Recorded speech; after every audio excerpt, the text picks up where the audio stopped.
Bienvenidos a la reflexión dominical con el pastor Misael Ocampo Rivera. Hola amigos, cordial saludo. Aquí estamos en nuestra cita de todos los domingos para nuestra reflexión dominical. Ha pasado una semana de bendición, cualquiera que haya sido las situaciones que Dios haya permitido, Él sabe por qué lo ha permitido. Y la palabra dice que todo ayudará para nuestro bien. Así que bienvenidos a esta reflexión. Continuamos con nuestra serie de las parábolas de Jesús. Y hoy vamos para la parábola de la levadura, en el verso 33 de Mateo capítulo 13. Otra parábola les dijo: el reino de los cielos es semejante a la levadura que tomó una mujer y escondió en 3 medidas de harina hasta que todo fue leudado. En la Biblia, la levadura siempre representa el mal, el pecado, la corrupción, la falsa doctrina. Mateo capítulo 16, versículo 12. Note la palabra escondida. El falso siempre busca esconderse dentro de la verdad. Todo fue leudado. La mujer representa en este pasaje a la iglesia falsa y que va de mal en peor y que se va a continuar después del rapto, viendo que la iglesia verdadera es levantada, continuará la iglesia falsa.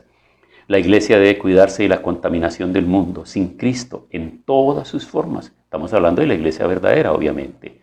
Desde su forma de vestir, introducir costumbres y prácticas novedosas en los cultos provenientes del mundo, cosas que vengan del mundo, un estilo de adoración cuya música exalte los sentidos más que el elevar el espíritu o que la misma carezca de contenido bíblico.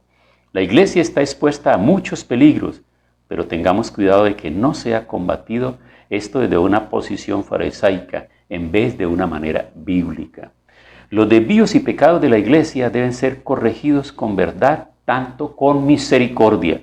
Proverbios en el capítulo 16, versículo 6 dice: con misericordia y verdad se corrige el pecado. Ahora hay un peligro mayor en la actitud del fariseo. Es una levadura que avanza, te seca por dentro y te vacía poco a poco de la gracia de Dios. La levadura de los fariseos a la que Jesús se estaba refiriendo tiene las siguientes características. Se consideran mejores que los demás.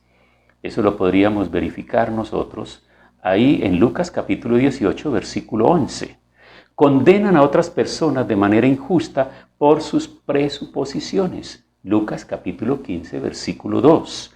Dividen las iglesias con el objeto de ganar personas que apoyen su posición. Eso está en Mateo capítulo 23, versículo 15, podrías ver ahí. Su forma de relacionarse con otros es sin misericordia y con espíritu de condenación. Mateo 23, 23. Son gentes propensas a ofenderse cuando se les señala alguna falta. Se consideran infalibles. Mateo capítulo 15, versículo 12.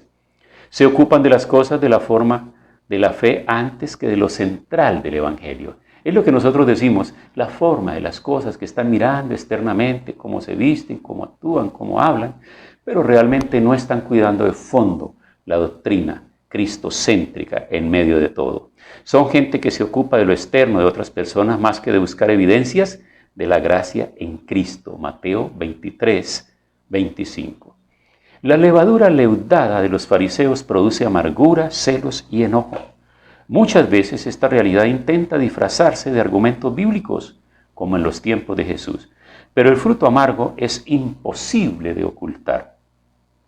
Muchas veces la levadura de los fariseos se disfraza de sabiduría de Dios. ¿Y cómo identificarla entonces? Muy bien, aquí sale al camino el apóstol Santiago y nos da una buena guía. Santiago capítulo 3, versículo 13. Por favor, anote esta cita. ¿Quién es sabio y entendido entre vosotros? Muestre por su buena conversación sus obras en mansedumbre y de sabiduría. Pero si tenéis envidia amarga y contención en vuestros corazones, no os gloriéis, ni seáis mentirosos contra la verdad. Que esta sabiduría no es la que desciende de lo alto, sino terrena, animal, diabólica, porque donde hay envidia y contención, allí hay perturbación y toda obra perversa. Mas la sabiduría que es de lo alto, primeramente es pura, después pacífica, modesta, benigna, llena de misericordia y de buenos frutos, y no juzgadora ni fingida. Así que amigos, nosotros tenemos que darnos cuenta que los fariseos no solamente estuvieron en el tiempo de Jesús, pues hoy también los tenemos. Y son todos aquellos que se presumen mejor que los demás, que presumen conocer la doctrina de una manera tan diáfana y tan clara, pero simplemente son personas dadas a la discusión, pero su estilo de vida no corresponde a un cambio genuino de vida, de personas que han sido transformadas por el poder del Evangelio, por el poder del Señor.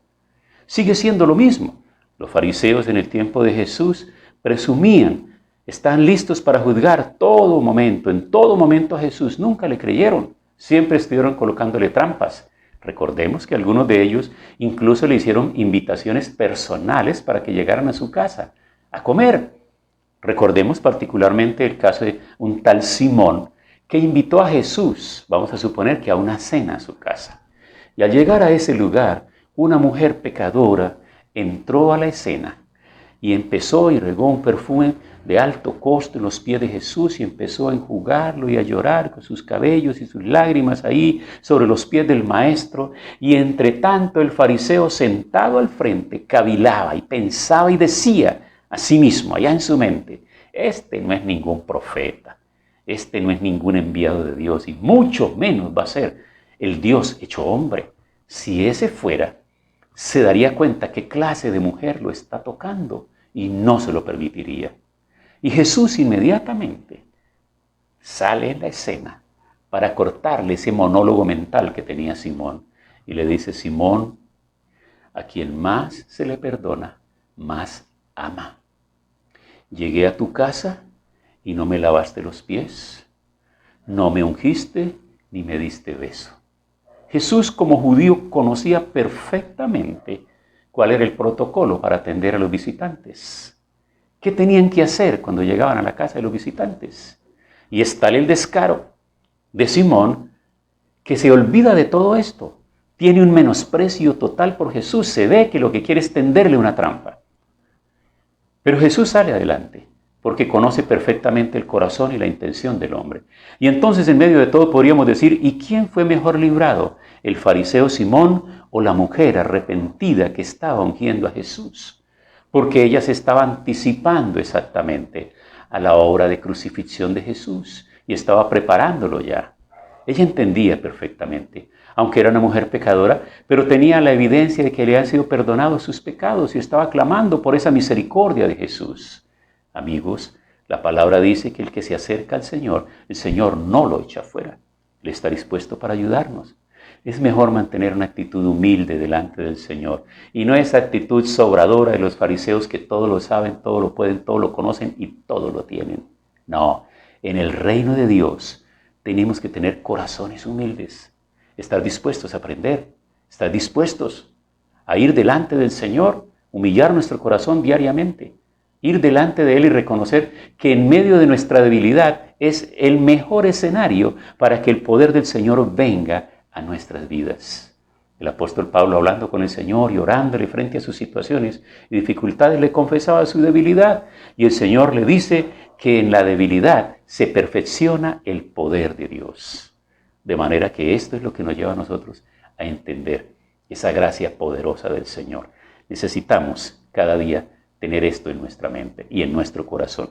Y pasamos ahora a analizar otra parábola extraordinaria que se llama la parábola del tesoro escondido. Esta parábola es maravillosa. Además, el reino de los cielos es semejante a un tesoro escondido en un campo, el cual un hombre halla y lo esconde de nuevo. Y gozoso por ello va y vende todo lo que tiene y compra aquel campo. Un tesoro escondido en un campo. Sabemos que según el verso 38, el campo es el mundo.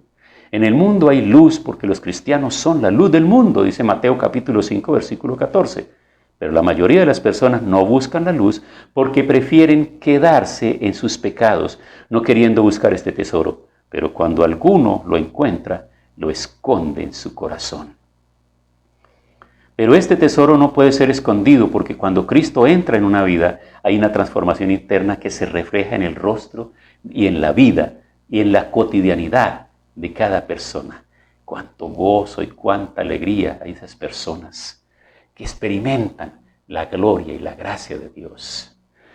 Entonces todos estaban sentados en el concilio y al fijar los ojos en él vieron su rostro como el rostro de un ángel. Esto está en Hechos capítulo 6, versículo 15, para ver cómo se reflejaba el rostro del Señor y la paz del Señor en el corazón de Esteban en medio de semejante situación tan cruel, tan tremenda. En esa discusión tan grande que tenía con todos los enemigos de la palabra, del reino de Dios y del anuncio que él estaba haciendo como predicador de la palabra. Y todos estaban ahí con sus ojos desorbitados, estaban enardecidos, estaban airados. Entonces, viendo el denuedo de Pedro y de Juan, sabiendo que eran hombres sin letras y del vulgo, se maravillaban y le reconocían que habían estado con Jesús. Así que toda esta tarea de los fariseos y de toda esta gente religiosa que pretendía guardar la Torá, la ley, pero que no habían podido realmente ser eficaces en el cumplimiento de su fe, de su ley, de su doctrina, son enemigos ahora de este mensaje cristocéntrico que están predicando tanto Esteban como Pedro y Juan, y están en una condición tremenda. ¿Cómo esconder nosotros este mensaje que ha sido revelado en nuestro corazón? No podemos hacerlo. Hay una historia interesante que quiero referirles. 2 hombres estaban buscando oro en una montaña. Y uno de ellos encontró una piedra muy singular. Partiéndola quedó electrizado al ver que contenía oro. Trabajando duramente, pronto los hombres descubrieron una abundancia del precioso metal. Embargados de gozo, empezaron a gritar contentos: ¡Lo encontramos! ¡Lo encontramos! ¡Somos ricos! Pero tuvieron que interrumpir su celebración para ir a la ciudad vecina y comprar provisiones. Antes de salir del campamento, acordaron que no dirían nada a nadie acerca de este hallazgo. Y desde luego ninguno dijo ni una sola palabra de ello a nadie mientras estuvieron en la ciudad. Pero sucedió algo raro. ¡Oh, sorpresa! Vieron cuando estaban dispuestos a retornar a su campamento que habían cientos de hombres dispuestos a seguirlos. Cuando preguntaron a la multitud quién era el que había revelado el secreto, vino la respuesta: nadie, vuestras caras lo mostraron. Así que la gente sabía que ellos se habían ido de aventura. Y ahora cuando vieron sus rostros alegres, felices, seguro sonrientes, comprando esta cosa, comprando aquella, y su rostro resplandeciente, dijeron: estos tipos encontraron algún tesoro, ¿cierto? Y cuando nosotros encontramos el tesoro del Señor, de la salvación y de la palabra, aunque quedemos callados, nuestros rostros nos delatarán. Nuestra actitud nos delatará. Porque seguramente cuando tú llegas a la empresa, a la universidad, al vecindario, a la familia, y te ofrecen, y te miran, te observan, cómo vistes, cómo hablas, cómo actúas, qué estás haciendo, qué estás diciendo, entonces empiezan a ver en ti cambios extraordinarios. En la parábola dice que el que halla el tesoro escondido va y vende todo lo que tiene y compra aquel campo. Esta persona no está comprando la salvación porque ya la encontró. Ahora lo que quiere es poseer todo el campo, todo lo que el Señor tiene para él. Está dispuesta a vender todo para seguir a Jesús y cumplir su voluntad.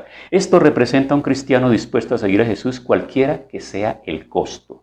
Jesús dijo a un joven que quería seguirlo: si son las riquezas que ha acumulado que te impiden seguir, es necesario que las dejes. Pues él le dijo: si quieres ser perfecto, anda, vende lo que tienes y dalo a los pobres y tendrás tesoro en el cielo, y ven, sígueme. Mateo capítulo 19, versículo 21. Si son los placeres del mundo y su pecado, él te dice: si quieres ser mi discípulo, niéguese a sí mismo, tome su cruz y sígueme. Si es tu familia la que te impide seguir a Jesús, él te dice: si alguno ama a padre y madre más que a mí, no es digno de mí, no puede ser mi discípulo.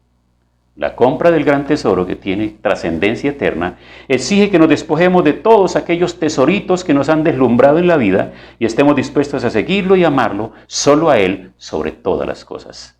Amigos, si las personas logran entender la inversión que se hace al recibir la salvación, seguramente ninguna persona que escucha esta oferta de salvación la desecharía. Pero lamentablemente muchas personas confunden su religión con su salvación. El Señor no nos ofrece religión, el Señor nos ofrece salvación. Y aquí hay una pregunta para finalizar. ¿Cómo está tu salvación? ¿Tienes seguridad de salvación? Y con mucha frecuencia las personas dicen: eso nadie lo sabe, solo lo sabe Dios. No, esa respuesta es imprecisa y es equivocada. Tú sí sabes si eres salvo o no eres salvo. Primero, porque hay una especie de protocolo. Lo primero es que tienes que reconocerte pecador. Lo segundo es aceptar el perdón del Señor. Lo tercero es invitarlo a que entre en tu vida y que escribas tu nombre en el libro de la vida, y a partir de ese momento tú sabes que eres salvo. Porque la salvación no es algo de la eternidad para cuando mueras. La salvación es algo desde aquí que empezamos a disfrutar. Porque ese gran paquete de salvación incluye la salvación misma, incluye la sanidad, incluye la liberación, incluye el bienestar, incluye un nuevo estilo de vida. Esa es la salvación. Y eso es lo que el Señor quiere que tengamos cada uno de nosotros. Amigos, los invito a orar en el día de hoy para que esta palabra pueda llegar a nuestro corazón y la enseñanza de estas parábolas nos ayuden a nosotros para poder ganar a otros que conozcan la palabra. Oremos. Señor, muchas gracias. Hoy tu palabra de nuevo ha tocado nuestros corazones y sé que muchas personas que hoy están viendo, están frente a sus cámaras, están recibiendo esta palabra, están analizando su vida. Te ruego que aquellos que más adelante verán esta grabación puedan hacer lo mismo también y que esta palabra vaya corriendo y llegue a muchas personas en muchos lugares.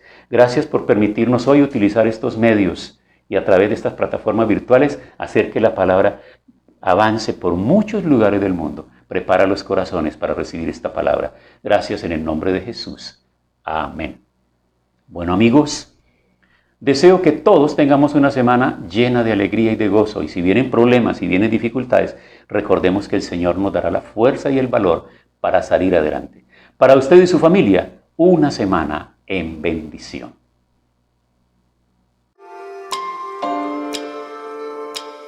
Hemos disfrutado de la reflexión dominical. Los invito a escuchar diariamente Momentos de Reflexión con el pastor Misael Ocampo Rivera.